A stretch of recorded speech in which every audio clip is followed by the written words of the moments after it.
tu as cru à un Dieu puissant, si tu sais que Jésus est puissant, ne laisse personne faire tomber ta foi. Ne laisse pas quelqu'un enlever ta foi. Ne laisse pas le diable enlever ta foi. Ne laisse pas les situations enlever ta foi. Il n'y a pas que les bonnes situations qui enlèvent la foi. Les bonnes situations peuvent enlever la foi. Il est question pour toi et moi de défendre la foi que Dieu nous a donnée. Tout est fait aujourd'hui pour amener les chrétiens à abandonner la foi. Le diable travaille chaque jour pour que toi et moi, nous abandonnions Jésus. Il y a des entités. En réalité, nous voyons les humains, nous voyons les hommes passer la télé dans les médias et les réseaux sociaux. Cribler les chrétiens, cribler l'église, cribler les pasteurs. Mais en réalité, j'aimerais te dire, derrière ces hommes et ces femmes-là, il y a des entités démoniaques.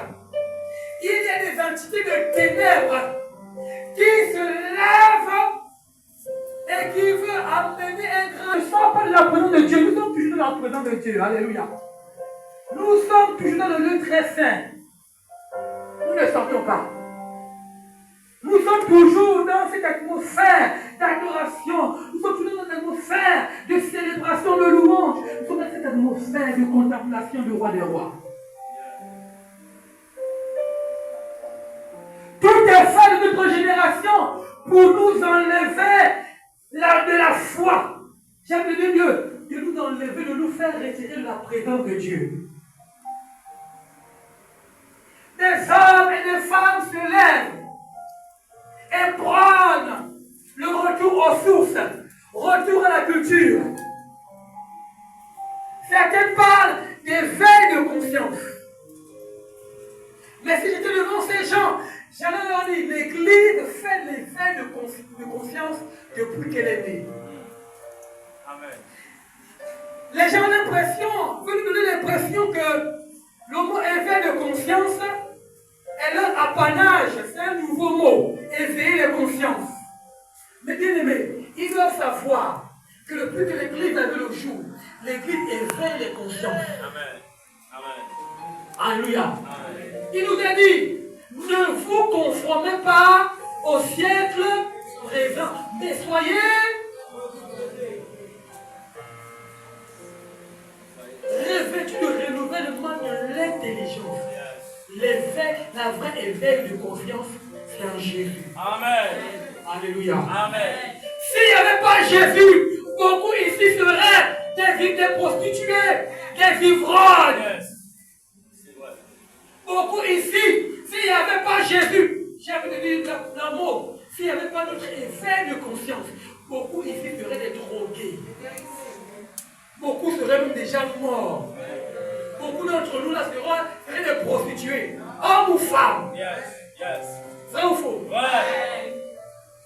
S'il n'y avait pas Jésus, si Jésus n'avait pas éveillé notre conscience pour dire, hé, mais je ne suis pas dans la vie, je ne suis pas venu sur la terre pour accompagner les autres. Je ne suis pas venu sur la terre pour perdre mon temps. Je suis venu sur la terre pour une mission. Alléluia. Tu touches quelqu'un, tu es venu pour une mission. Il veut nous faire croire que les ailes de conscience, c'est eux qui l'ont créé. Non! L'Église fait des ailes de conscience depuis. Amen.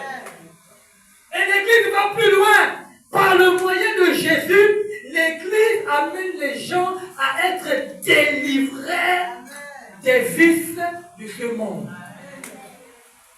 S'il n'y avait pas l'Église, beaucoup d'entre nous, moi en premier, seront dans les vices. Nous serons dans les vices. Certains ici seraient des ganas, des féticheurs.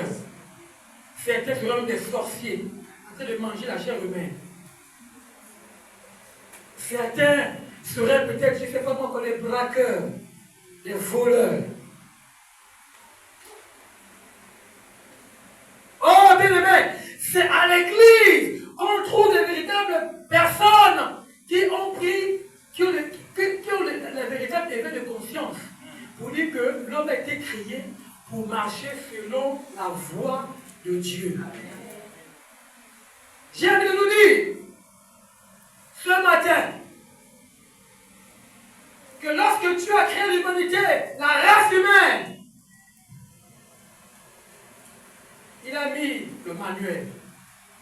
Il a donné le manuel. Et à travers les âges, il a donné le manuel d'utilisation. Lorsqu'un scientifique, lorsqu'un inventeur, un inventeur crée quelque chose, il accompagne cette chose, cette machine, cet appareil, cette invention d'un manuel d'utilisation, n'est-ce pas? Celui qui a créé le téléphone a créé le téléphone avec un manuel. Lorsqu'ils ont créé les médicaments, est-ce que tu peux aller à la pharmacie et tu prends n'importe quel médicament et tu bois? Non.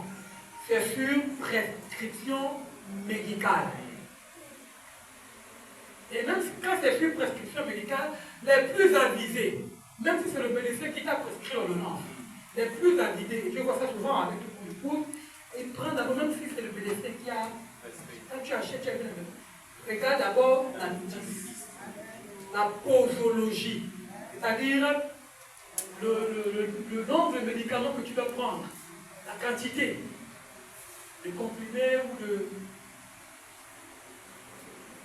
Si l'homme a créé avec une notice, un manuel d'utilisation, Dieu était le premier à le faire. Amen. Et le manuel d'utilisation par excellence pour régler la vie de l'homme, c'est la parole de Dieu, la Bible. Amen. Je n'ai pas entendu ton amen. Amen.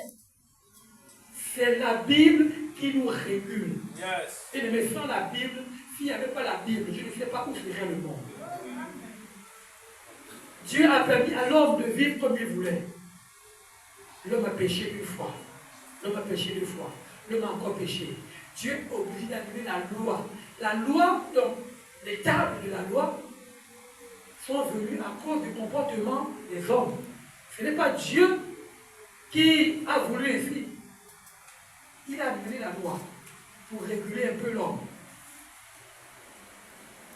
Et lorsque l'homme a encore péché, Dieu a amené, on va dire quoi, l'Église, donc le Nouveau Testament, la Nouvelle Alliance, pour continuer à réguler l'homme. Tout ce dont l'homme a besoin pour être heureux sur la terre, c'est toute la parole de Dieu. Alléluia. Alléluia. Amen. Tout ce que nous avons besoin, évoluer spirituellement, matériellement. Vous savez que est-ce que vous savez que la Bible t'apprend à faire les affaires, à être un homme d'affaires? Amen. Ouais. 100%. Vous avez entendu la parole des 10 talents, des 5 talents? Yes. La parabole. Vous avez lu? Yes. Dieu vous amène à faire les affaires. Donc, ceux qui parlent en voyage, le patron qui parle en voyage, il laisse des talents. Chacun a son nombre de talents. Son quantité de talents. Un, il cache. Ah, lui, il est trop méchant. Il faut que tu. L'autre, il multiplie un peu. L'autre, il multiplie un peu, il multiplie beaucoup. Ça nous enseigne le business. Il y a tout dans la Bible. Comment gérer tes émotions? Comment gérer ta famille? Il n'y a pas quelque chose qu'on ne peut pas trouver dans la Bible pour permettre à l'homme de s'épanouir. Il n'y a pas. Alléluia.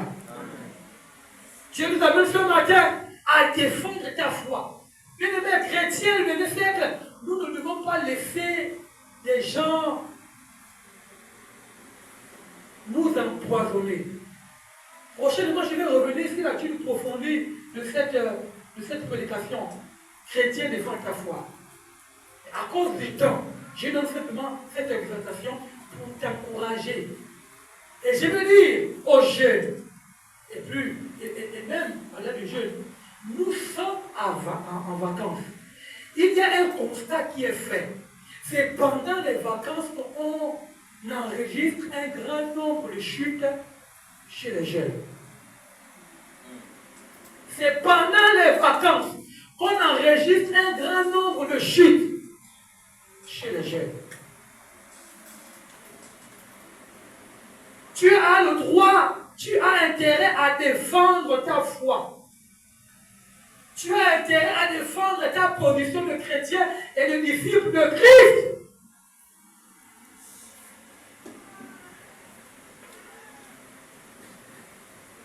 La Bible nous dit, ce qu'un homme aura semé, il le moissonnera.